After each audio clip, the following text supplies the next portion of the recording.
il y a des causes endogènes, des causes qui ressortent uniquement au Congo, à la façon de travailler des Congolais.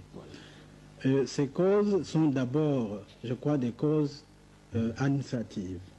Des causes administratives en ce sens que l'administration ne fonctionne pas normalement comme elle fonctionnait autrefois aux premières années de notre indépendance. Voyez-vous, je prends quelques exemples.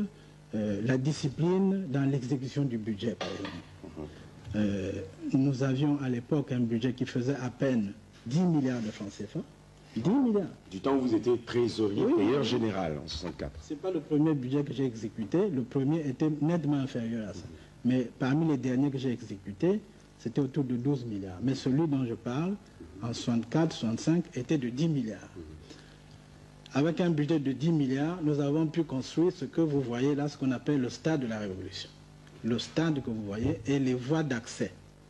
Le stade de la Révolution a été construit sans apport extérieur. Pas un sou emprunté à l'extérieur.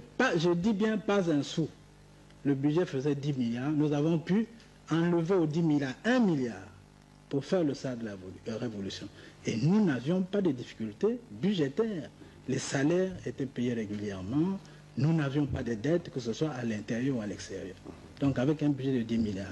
Maintenant, nous avons des budgets beaucoup plus importants. Pendant la période de boom pétrolier, on est arrivé, et je répète parce qu'il y a des gens qui ont contesté ça, les budgets ont atteint entre 400 et 500 milliards de francs CFA, je confirme. Si on additionne les recettes pétrolières, les recettes non pétrolières et les tirages sur l'emprunt, le montant affrôle bien les 500 milliards pendant certaines années. Je dis ça. Et pendant qu'on a eu ces montants, nous n'avons pas pu réaliser les moindres choses. Comme je disais à la conférence, nous ne pouvions même pas acheter des tables bancs pour nos enfants. C'est extrêmement grave. Donc, les causes, c'est d'abord une négligence dans l'exécution du budget. Je ne sais pas ce qui s'est passé, mais apparemment, il y a eu beaucoup de centres de sortie des dépenses. Et il n'y avait pas de contrôle. Autrefois, les dépenses se faisaient sur mandat. Eh bien, pendant la période pétrolière, les mandats avaient disparu, ou bien c'était devenu exceptionnel.